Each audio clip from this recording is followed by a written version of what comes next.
Walking through the doors of the veterinary hospital that day, I was all set for another long shift. The place was a second home to me, a haven where my modest upbringing didn't matter, and my love for animals could shine. Little did I know, my world was about to tilt on its axis. He was there, leaning against the front desk, chatting with Janet, one of our seasoned nurses. His laughter filled the room, easy and genuine, catching my attention immediately. I couldn't help but pause, struck by the warmth in his eyes when he smiled. "Can I help you?" I asked, approaching them with a mix of curiosity and professional courtesy. "Oh, I was just thanking Janet here for taking care of Whiskers last week." "You guys do amazing work," he replied, his gaze meeting mine. There was an instant spark, an unspoken connection that I felt deep in my bones. "I'm Jerian," he added, extending his hand, which I shook, feeling a jolt of electricity at the contact. "I'm Carol," I said, my voice steadier than I felt. "I'm glad Whiskers is doing better. It's our job to make sure they get the care they need." Jerian nodded, his smile widening. "I can see the passion you all have for your work. It's inspiring. Actually, I'm here to volunteer. I want to help out in any way I can." His admission took me by surprise.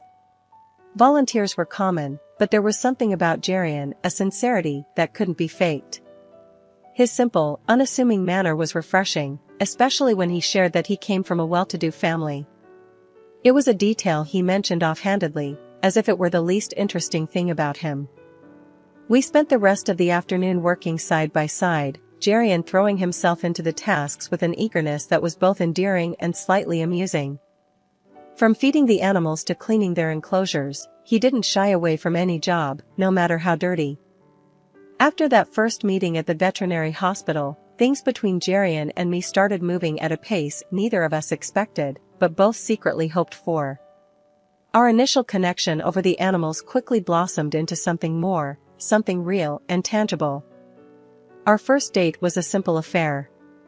Jerian took me to a small, cozy cafe tucked away on a street I'd passed 1,000 times but never noticed. The place was a reflection of us, unpretentious and genuine. Over cups of coffee that turned cold because we were too engrossed in conversation, we discovered the myriad ways our lives intersected, from our mutual love for old movies to our uncanny ability to quote lines from obscure books. "We're quite the pair, aren't we?" Jerian joked, his eyes sparkling with amusement as he recited a line from one of my favorite novels, one I'd mentioned in passing. I laughed, surprised and delighted by his memory and effort. "Yeah, a regular Bonnie and Clyde," I quipped back, not missing a beat. But instead of crime, we were united by our shared passions and the laughter that came so easily between us. Date after date, our connection deepened. We found joy in the simple things, a walk in the park, a visit to a local animal shelter, or just sitting together in silence, comfortable in each other's presence. It was during these moments that I saw the true Jerian, the man behind the wealth and the expectations that came with it. He was kind, compassionate, and genuinely interested in making a difference, qualities that resonated with my own values and aspirations. As those early dates turned into weeks, and weeks into months, I couldn't help but feel grateful for that chance encounter at the veterinary hospital. Meeting Jerian's parents was a milestone I approached with a mix of excitement and trepidation. Despite Jerian's reassurances, the butterflies in my stomach were more like a swarm of bees as we drove up to his family's estate. It was grand, far removed from the humble surroundings I was accustomed to, and it served as a stark reminder of our differing worlds. Jerian squeezed my hand as we walked up to the door, his smile comforting yet unable to completely ease my nerves. "They're going to love you," he whispered, just as the door swung open to reveal his parents. His father, Mr. Eldridge, was the first to greet us, his demeanor warm and welcoming. "Jerian, my boy. And you must be Carol. We've heard so much about you," he said, extending a hand that enveloped mine in a firm, friendly shake. "Thank you for having me, Mr. Eldridge." "It's a pleasure to meet you," I replied, my voice steadier than I felt. Then came Martha, Mrs. Eldridge, the woman who would soon become my infamous mother-in-law.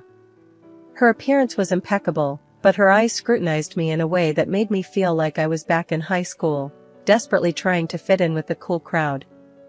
"So, Carol, Jerian tells us you work at a veterinary clinic.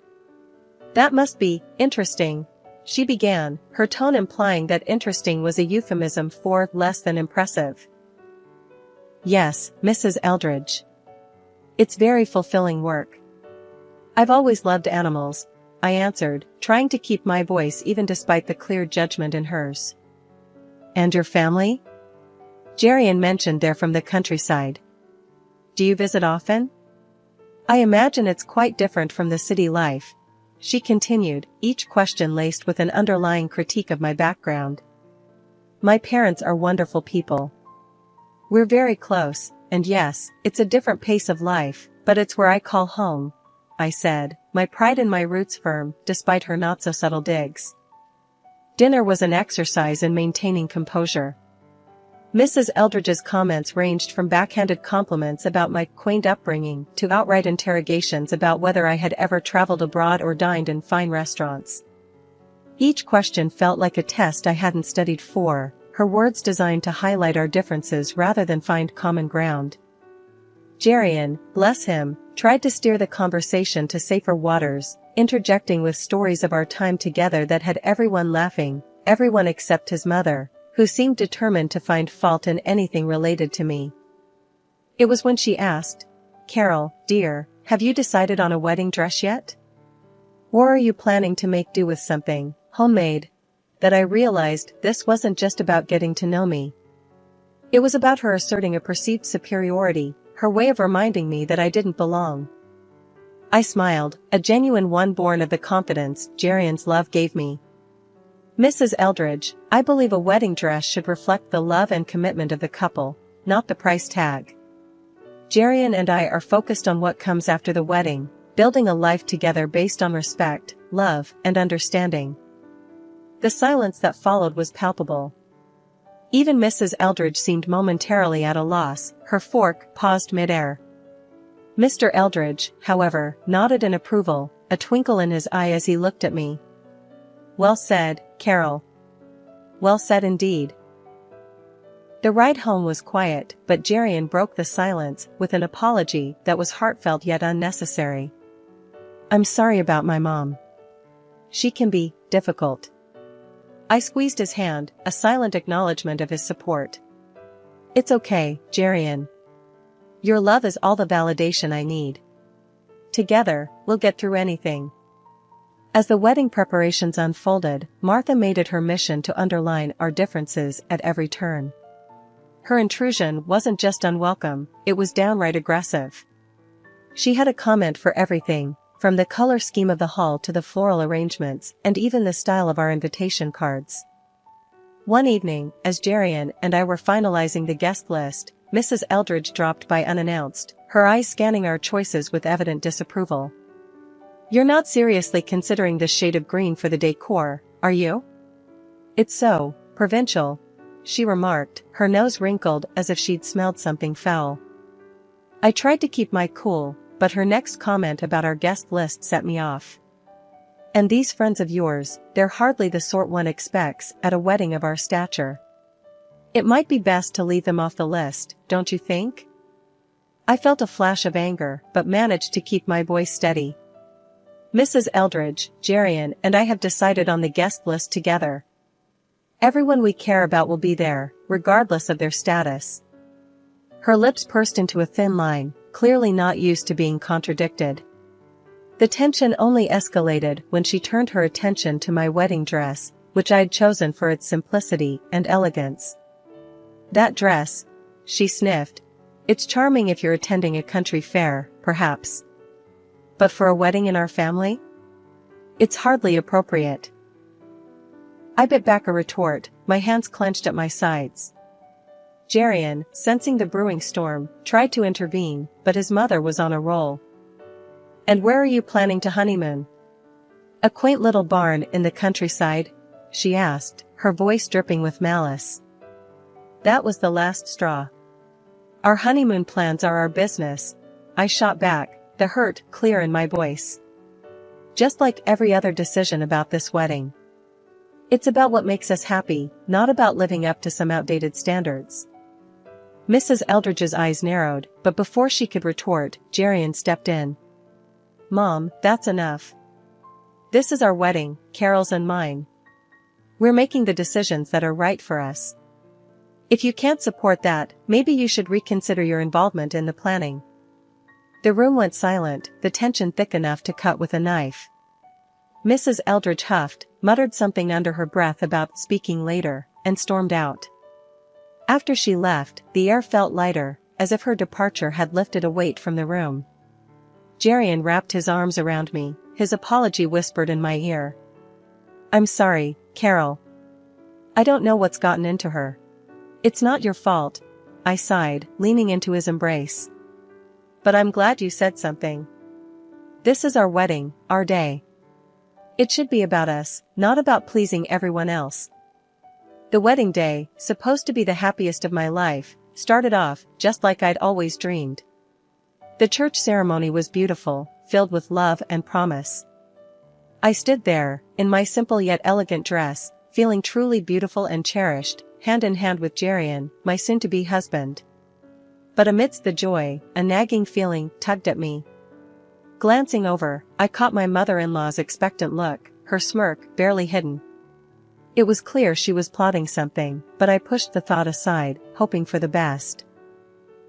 The ceremony concluded without a hitch, and as we headed to the reception, I tried to hold on to the happiness of the moment. However, as soon as we arrived, I saw her again, my mother-in-law, moving towards the microphone with a purpose. My heart sank. With all eyes on her, she began, her voice dripping with feigned sweetness. Ladies and gentlemen, I just wanted to take a moment to talk about our newest family member. Her gaze locked with mine, and I felt a chill. Coming from such humble beginnings, it's truly remarkable how resourceful Carol has been. From the village to here, embracing our family with open arms, like a true freeloader, and, dare I say, a beggar at our doorstep. The room fell silent, the guests exchanging uncomfortable glances. Even those from Jerian's side, the so-called high society, looked taken aback by her harsh words. I stood frozen, shock giving way to humiliation, tears blurring my vision as I heard a few gasps and murmurs ripple through the crowd. Beside me, I could see my parents, their faces flushed with shame, hurt by the cruel words aimed at their daughter. Before I could process everything, Jerian was by my side, his voice filled with anger and apology. I'm so sorry, Carol. I had no idea she'd stoop this low, he whispered, his arm wrapping around me in support. But before we could react further, an unexpected ally emerged. Jerian's grandmother, a respected matriarch of the family, stood up, her presence commanding attention. Enough, she boomed, her voice cutting through the tension. I cannot believe what I'm hearing. This woman, who speaks so ill of simplicity and humility, seems to forget her own roots. Did you all know? She herself was once nothing more than a servant in our household. And now, look how she turns her nose up at those very beginnings. The room erupted in whispers, the tables turned. My mother-in-law's face went from smug satisfaction to utter horror, her cheeks burning red as the grandmother continued to dismantle her facade of superiority. This girl, Carol, has shown more grace and dignity than you ever have, the grandmother said, her gaze softening as she looked at me. She is welcome in our family, not for her background, but for her heart. The reception that followed was a blur. My mother-in-law, now the subject of whispered conversations, left early, her exit barely noticed in the renewed celebration. Jerian was by my side throughout, his apologies unnecessary as his love and support spoke volumes. The room was still buzzing from the grandmother's unexpected defense of me. Guests whispered among themselves, casting sidelong glances at the now absent mother-in-law. Jerian squeezed my hand under the table, a silent promise of solidarity. Can you believe what just happened? Jerian asked, his voice a mix of astonishment and relief. I shook my head, still processing the whirlwind of emotions. No, Jarian, your grandmother, she was incredible. I didn't think anyone would stand up to your mother like that, let alone in such a public way. Jarian smiled, a look of pride crossing his face. Grandma has always been the matriarch of our family. She doesn't tolerate injustice or cruelty. I guess I forgot how formidable she can be. We were interrupted by the approach of the very woman of the hour, Jarian's grandmother. Her presence commanded respect, yet there was a warmth in her eyes as she looked at us. Carol, dear, I hope you're feeling better after that unpleasantness, she said, her voice firm but kind. Thank you, Mrs. Eldridge. Your words meant the world to me. I was feeling pretty low, but you've turned the whole evening around, I replied, gratitude swelling in my heart. She waved a hand dismissively. Nonsense, my dear. It was long overdue. That woman needed to be reminded of her place and to learn respect. You are a part of this family now, and we protect our own. Jarian's father joined us, a sheepish look on his face. Carol, I'm sorry for my wife's behavior. I hope you can forgive us for any hurt she's caused. I nodded, understanding the difficult position he was in. Thank you, Mr. Eldridge. Today has been a whirlwind, but your family's support has made all the difference. As the evening continued, the atmosphere in the room lightened. Guests came up to us, offering their congratulations and, in some cases, apologies for the earlier drama. It was clear that the tide had turned, not just in terms of the evening's events, but in how I was viewed by Jarian's family and their social circle. Later, as Jarian and I took to the dance floor, I couldn't help but feel a sense of victory, not over his mother, but over the situation. We had faced adversity head-on and come out stronger on the other side. Jarian, I said, as we swayed to the music, today has been a lot. But I've never been more sure about us. Your family's support, especially your grandmother's, has shown me that we can handle anything together. The atmosphere at Jarian's family home was charged as we gathered for the meeting his grandmother had called. After the wedding's tumultuous events, I was anxious about facing everyone again, especially Jarian's mother. However, Jarian squeezed my hand reassuringly as we took our seats in the large living room, filled with generations of Eldridges and a palpable tension. Jarian's grandmother, the undeniable matriarch, stood at the head of the room, her presence commanding attention. Thank you all for coming, she began, her voice steady and authoritative. We're here to address a matter that concerns the dignity and unity of our family.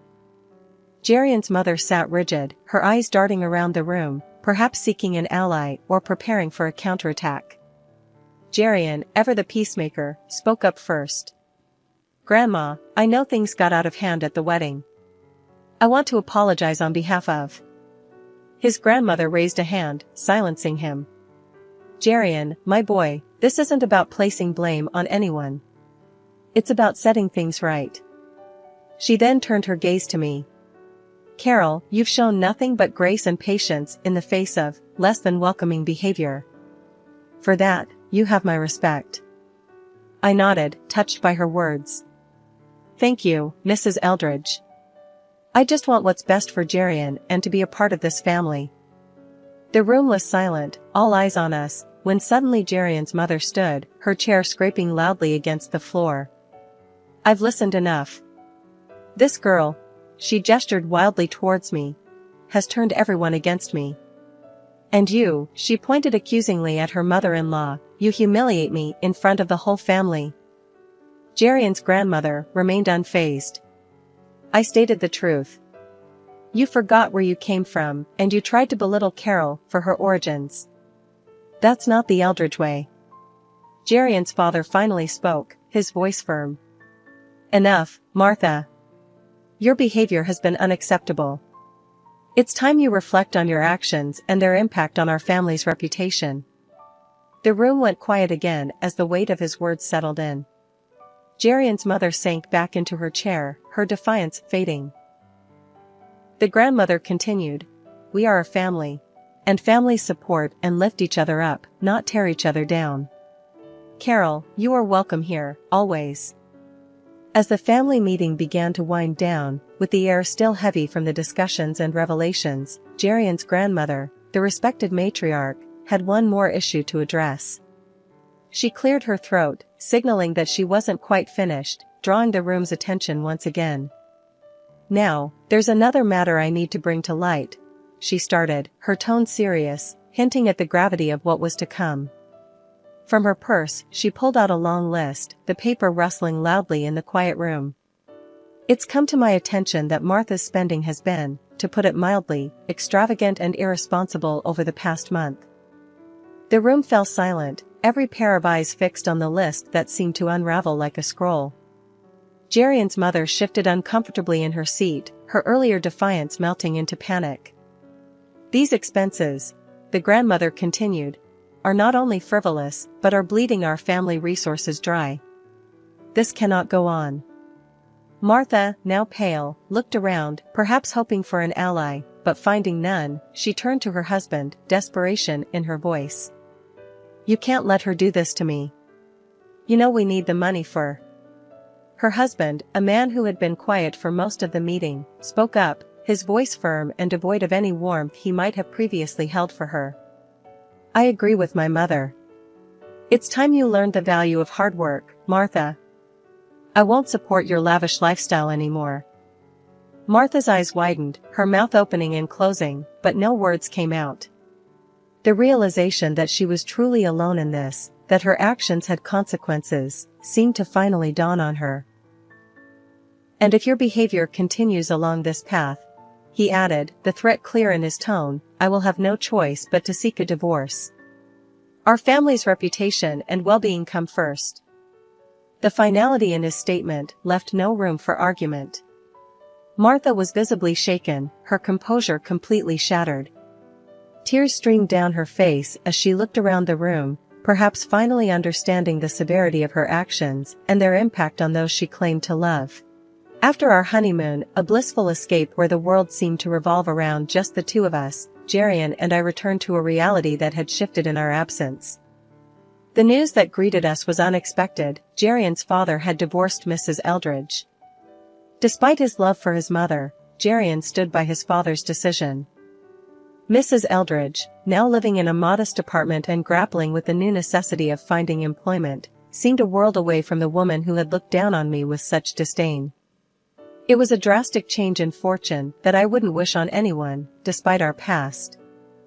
One afternoon, not long after our return, the phone rang.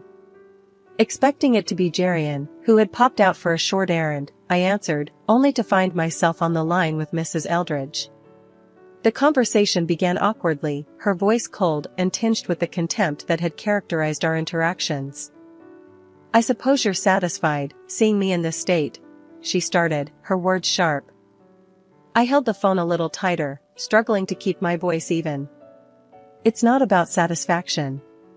This was never what I wanted." As the call progressed, there was a noticeable shift in her tone. The arrogance and disdain gradually gave way to desperation. "Listen, I need you to talk to them. To your father-in-law, to the grandmother. Maybe they'll listen to you. Tell them I'm sorry. That I'll change." Her plea took me by surprise. The woman who had once held herself so high was now begging for intercession. It was a moment that revealed the fragility beneath her previously unassailable facade. I took a deep breath before responding, my decision clear. "I'm sorry, but that's not my place. This is something you need to address directly with them. They need to hear this from you, not me." Ending the call, I sat for a moment, the weight of the conversation pressing down on me. When Jerian returned, I relayed the exchange, uncertain how he would react. He listened quietly, his expression thoughtful. After a pause, he spoke, his voice firm. "You did the right thing. As much as I love my mom, she needs to understand the consequences of her actions. It's the only way she might truly change." His support was a balm, reaffirming the solidarity between us.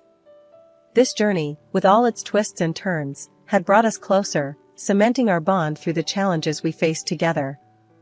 As we moved forward, building our life together, the lessons of the past remained with us. A reminder of the resilience of love, the importance of forgiveness, and the strength found in standing united, even in the face of difficult family dynamics.